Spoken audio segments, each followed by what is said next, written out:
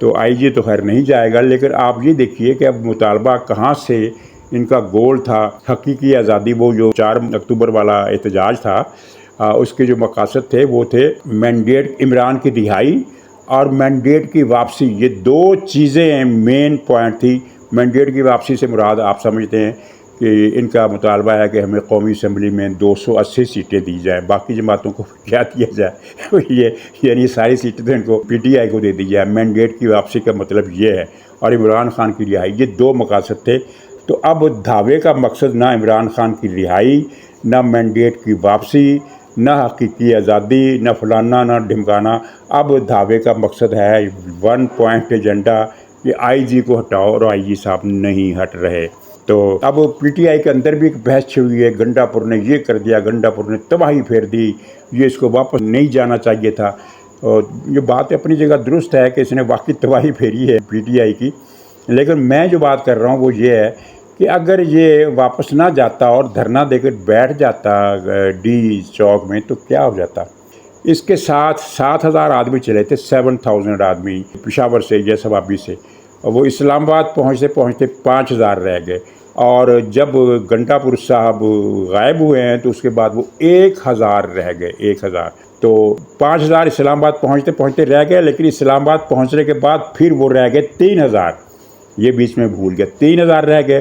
اور جب گھنٹا پور صاحب غائب ہوئے تو 3,000 میں سے بھی 2,000 غائب ہو گئے، صرف 1,000 رہ گئے، اور وہ 1,000 بھی اگلی صبح وہ بھی غائب ہو گئے۔ اس کو چھوڑیے، 3,000 آدمی اس کے پاس تھے جب یہ غائب نہیں ہوا تھا۔ 3,000 افراد میں سے گنڈا پور جب دھرنے پر بیٹھتا تو 3,000 میں سے اول تو کسی نے بیٹھنے ہی نہیں دینا تھا، لیکن اگر بیٹھ جاتا تو 3,000 میں سے کتنے لوگ دھرنے پر بیٹھتے؟ چند گھنٹوں کے لیے شاید بیٹھتے 3,000، اس کے بعد اگلے دن آپ کو وہاں 300-400 سے زیادہ گنتی نظر نہیں آنی تھی۔ اور اتنے مظاہرین کے پاس اگر پی ٹی آئی کا خیال تھا کہ پھر حکومت دھرنا کرنے والوں سے مذاکرات کرنے پر مجبور ہو جاتی، تو بھائی وہ دوسرے تھے جن کے ساتھ مذاکرات ہوتے ہیں۔ لبیک والوں سے بھی مذاکرات ہوئے، پچھلی مرتبہ پی ٹی آئی والوں سے بھی، طاہر القادری سے بھی مذاکرات ہوئے، لیکن اس مرتبہ جو دھرنا دیا جانا تھا اس کے ساتھ مذاکرات نہیں، اس کے ساتھ چھترات کی زبان میں گفتگو ہونی تھی، اور وہ چھترات کا مقابلہ یہ لوگ نہیں کر سکتے۔ یہ کیا بات ہوئی کہ ایک ٹولی گھسی اور اس نے پتھراؤ کیا اور پولیس نے جوابی شیلنگ کی تو پھر چھپ گئے، اور چند گھنٹوں کے بعد میدان دیکھا تو صاف رڑا میدان، پی ٹی آئی غائب، صرف پولیس کھڑی ہے۔ تو یہ لوگ چھترول کا مقابلہ نہیں کر سکتے اگر چھترول ہو۔ اور جب یہ طے حکومت نے کیا تھا کہ ہم نے چھترول نہیں کرنی، اس لیے کہ اس میں کسی کی جان چلی گئی تو شنگھائی کانفرنس کا جو ایشو ہے وہ سارے کا سارا پس منظر میں چلا جائے گا اور مسئلہ خراب ہو جائے گا۔ تو چھترول نہیں ہوئی، صرف یہ ہے کہ ان ٹولیوں کو دور رکھنے کے لیے شیلنگ کی جاتی رہی، ورنہ چھترول ہوتی تو ان کے لوگ بھی زخمی ہوتے۔ پی ٹی آئی کے تو ایک بھی آدمی زخمی نہیں ہوا، پولیس کے 85 آدمی زخمی ہو گئے، اسی وجہ سے زخمی ہوئے کہ پولیس کو آرڈر تھا کہ ان کی چھترول نہیں کرنی، صرف ان کو شیلنگ کے ذریعے بھگانا ہے، دور رکھنا ہے۔ کوئی لاٹھی چارج نہیں ہوا، کوئی پلاسٹک کی گولی نہیں چلی، وہ بکواس کر رہے ہیں، جھوٹ بول رہے ہیں۔ پلاسٹک کی گولیاں چلی، کسی کی ٹانگ میں لگی ہوتی، کسی کے خدا نہ خواستہ پیٹ میں لگی ہوتی، کندھے پر لگی ہوتی، دکھائے نا کوئی زخمی، ایک بھی زخمی پی ٹی آئی نہیں دکھا سکی۔ تو ناظرین، عمران خان نے جو 4 اکتوبر والی کال تھی یہ کہہ کر دی تھی کہ یہ آخری کال ہے، آخری موقع ہے، اگر اس دن بھی کچھ نہ ہوا پھر نسل غلام ہو جائے گی۔ لیکن 4 کے بعد پھر ایک اور کال آئی کہ پیر کو شٹر ڈاؤن ہڑتال، اور منگل اور بدھ کو پاکستان کے ہر شہر میں لوگ سڑکوں پر نکل آئے، نہ کوئی شٹر ڈاؤن ہوا، نہ کسی شہر میں کوئی بندہ نکلا، نہ پرندہ نکلا۔ اب انہوں نے تھک ہار کے ایک تیسرے مرحلے کا آغاز کیا ہے، مختلف شہروں میں جلسے ہوں گے، کر لو بھائی۔ اب پارٹی کا بستر، بوریا بستر گول ہونے کی یہ شروعات ہو چکی ہے، تو یہ اب گول ہوگا۔ اب اس عمل کی واپسی اب نہیں ہو سکتی، اب رول بیک ہوگا، اور ان رول اب کچھ نہیں ہوگا۔ ناظرین اجازت دیجیے، انشاءاللہ اگلے ولاگ میں پھر ملاقات ہوگی، تب تک کے لیے خدا حافظ۔